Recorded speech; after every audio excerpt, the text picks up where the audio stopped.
Beautiful community, great news. Your favorite political activist, Laura Loomer, is in Ukraine and is now a Ukraine supporter. Let's discuss this tremendous bit of political news and give it a little bit of a bigger picture sociological analysis. There she is. Hi everybody, Laura Loomer here. She's in the Lavra. Oh, she's very good at this. You know, I speak for a living without an intention to impress. But there is such a thing as speaking to impress in a kind of overtly entrepreneurial way. Amazing experience, amazing understanding of what needs to be conveyed.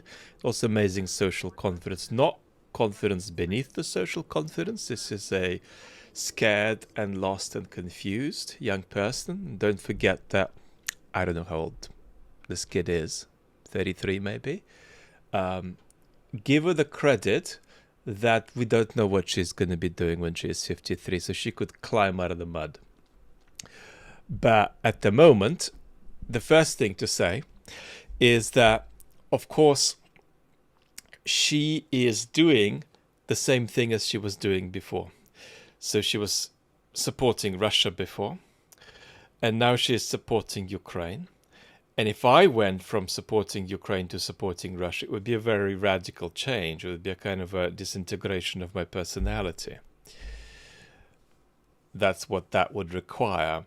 But for her, she's essentially carrying on as usual, because the 180 turn makes very little difference to a political entrepreneur. In fact, a good partial definition of a political entrepreneur is somebody who takes a 180 turnabout, but essentially nothing changes in their life. They're carrying on what they were doing before because there's no significance to the change, right? You've just exchanged products you're pushing, but effectively you're engaged in the same entrepreneurial, neoliberal, consumerist enterprise. So it's very difficult for me to even repeat some of the things that this person has said in her political career. We get into trouble if we did that. She said plenty of awful things. She's also got a quite inappropriately sensualized relationship with Donald Trump. And the essence of this move, fundamentally, is that it is a move in the local culture wars. Right? So this is much less about Russia or Ukraine, and it's much more about her dichotomization vis-a-vis Tucker Carlson, vis-a-vis Candace Owens, her positioning in the Trump infosphere. So understand this move as one of those moves in a local culture war in which Russia and Ukraine are props. Let's watch a little bit more.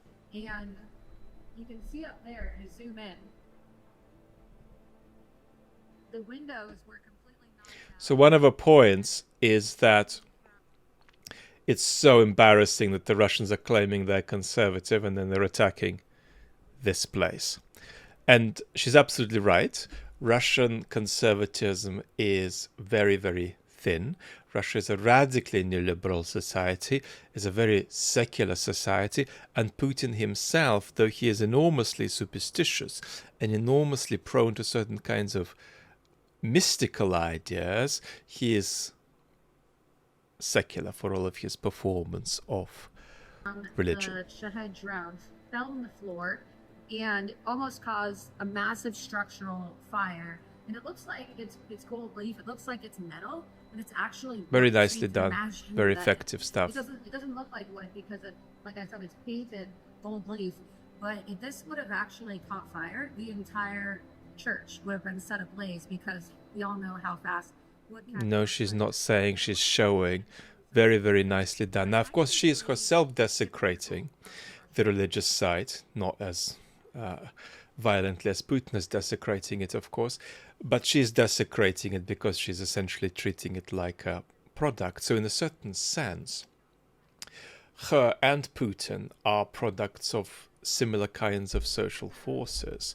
And though their malignity is at extremely different levels, Putin's is 4 million to 1 compared with Laura's, they are still these kinds of neoliberal figures with a monarchist and sort of post-democratic conception of politics and lots of fascistized dispositions. So, of course, if you were to take her ideologically seriously, this would be a completely embarrassing and self-refuting enterprise, but we don't need to take her ideologically seriously. You could argue that Vladimir Putin and Russian soldiers tried to drone strike Jesus Christ.